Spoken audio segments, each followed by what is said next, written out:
Si tu continues de penser que le LMNP, c'est le meilleur statut pour investir quand tu débutes en immobilier, tu es peut-être en train de commettre une erreur monumentale, une erreur que j'ai moi-même commise par le passé. Euh, Peut-être parce que, comme moi, t'entendais de partout que c'était ce qu'il fallait faire et que vu que tout le monde en parlait, vu que tout le monde le faisait et te le conseillait, ça pouvait pas être si mauvais que ça, pas vrai? C'est vrai, regarde, on te recommande partout de faire du LMNP dans les formations, sur les vidéos YouTube, sur Instagram, dans les publicités. On va te sortir l'argument du cash flow, on va te sortir l'argument fiscal pour te pousser dans cette direction. Mais, et si je te disais que ce statut va plus te bloquer qu'autre chose, que c'est peut-être la pire stratégie pour faire grossir ton patrimoine immobilier rapidement? Dans cette vidéo, je vais te montrer les 5 problèmes majeurs du LMNP que personne ne t'explique. Des problèmes qui peuvent sérieusement freiner ta capacité à enchaîner les opérations.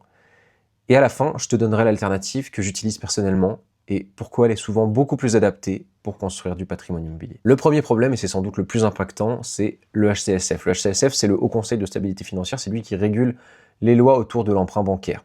Depuis 2021-2022, les banques doivent respecter des règles beaucoup plus strictes, notamment sur le taux d'endettement, à savoir le taux maximal auquel un particulier peut prétendre pouvoir emprunter en nom propre sans passer par une structure juridique plus complexe comme une société, une SCI par exemple. Et là, il faut bien que tu comprennes que le LMNP te pénalise gravement.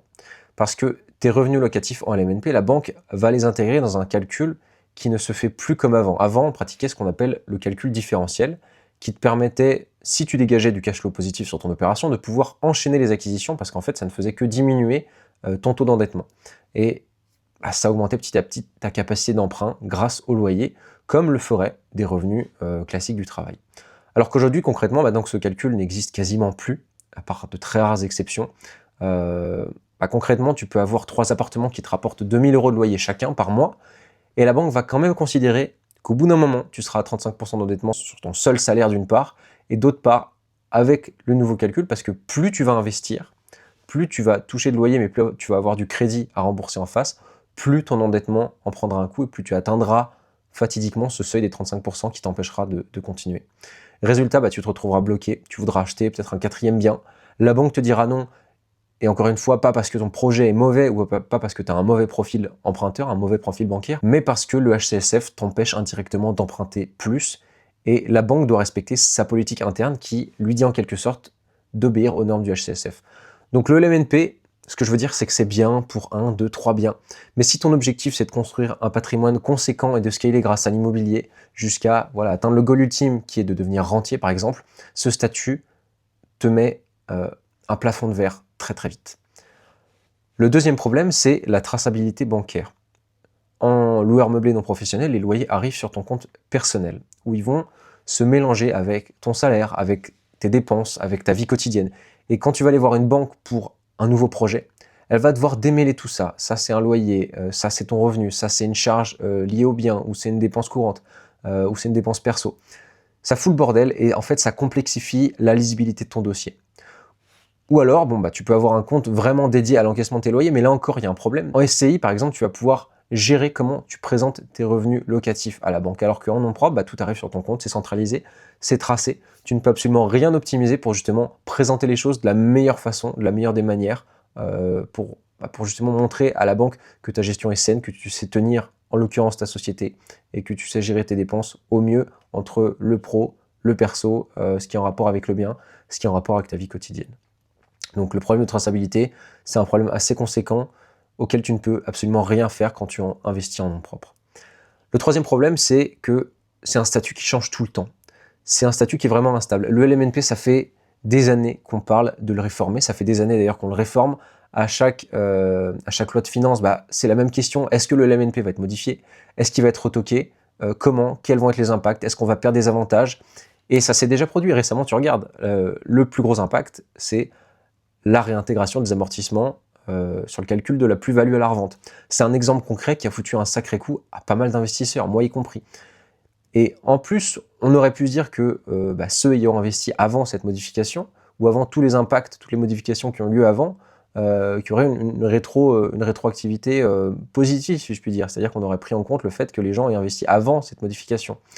Parce que avant ça, tu pouvais amortir ton bien pendant des années, payer 0 € d'impôt sur tes loyers, Et à la revente, les amortissements n'étaient pas réintégrés dans le calcul de la plus-value, et c'était surtout ça l'avantage énorme du LMNP. Maintenant, tout ça, c'est terminé. Les amortissements sont réintégrés. À la revente, tu vas payer une plus-value beaucoup plus élevée. Et le problème, c'est que si tu as construit une stratégie sur 10, 20 ans, le statut va pouvoir toujours changer en cours de route. Tu vas te retrouver avec des règles qui sont différentes de celles avec lesquelles tu as eu l'habitude d'emprunter, différentes de celles sur lesquelles tu vas baser tes calculs. Et ça peut foutre ta stratégie dans le rouge si tu avais par exemple prévu d'arbitrer après X ou Y années de détention. Le quatrième problème, c'est que le LMNP, c'est plus aussi avantageux qu'avant.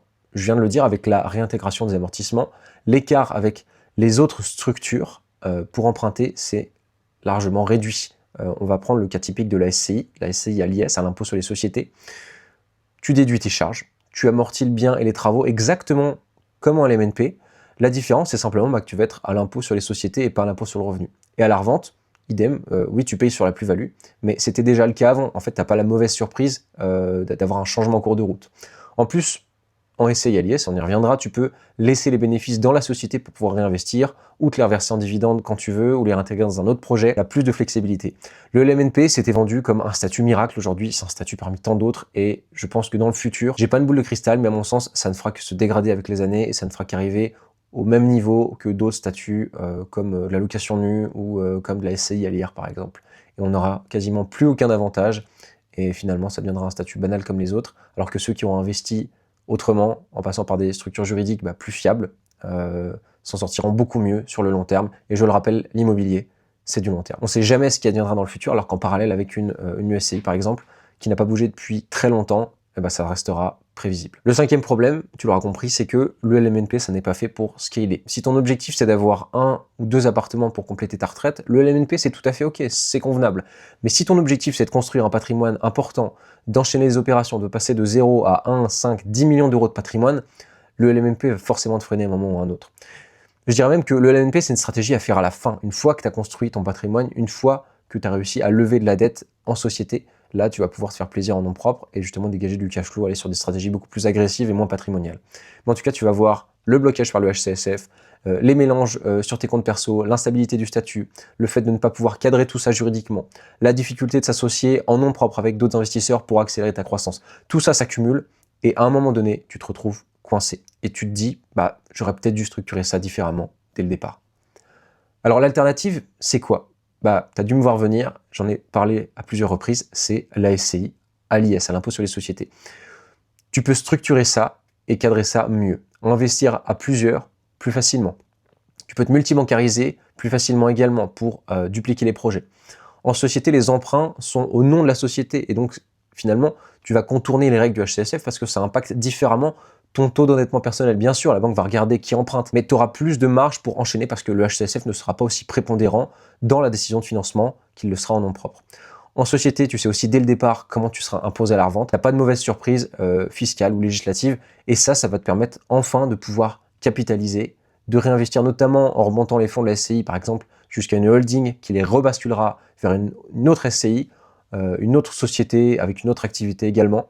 Et le tout avec un frottement fiscal très faible de l'ordre de 2 à 4, 5% max. Alors maintenant, est-ce que la SCI à l'IS est parfaite ? Non, bien évidemment, il y a des contraintes. Il y a de la comptabilité plus élevée, il y a des frais de structure notamment, il y a de la gestion un peu plus complexe, mais pour quelqu'un qui veut construire du patrimoine sérieusement, sur le long terme, c'est souvent beaucoup plus adapté que le LMNP. Donc soyons clairs, le LMNP, c'est le statut par défaut, c'est celui que tout le monde recommande, mais parce que c'est simple. Et simple, ça ne veut pas dire optimal. Et si tu ne sais pas clairement là où tu vas et pourquoi tu y vas et que tu utilises le mauvais véhicule pour y arriver, tu vas soit te tromper de chemin, soit foncer droit dans le mur et perdre beaucoup d'argent et beaucoup de temps. Si jamais tu veux aller plus loin et apprendre à définir et à comprendre quelle est la bonne stratégie faite pour toi, adaptée à ta situation, qui te permettra déjà d'acquérir dans un premier temps ton premier bien rentable dans les 100 prochains jours, puis ensuite de pouvoir scaler par la suite, je t'invite à rejoindre le canal WhatsApp qui se trouve en description, sur lequel je publie régulièrement du contenu exclusif sur l'immobilier. Sur ce, je te souhaite de passer une très bonne journée et on se dit à la prochaine.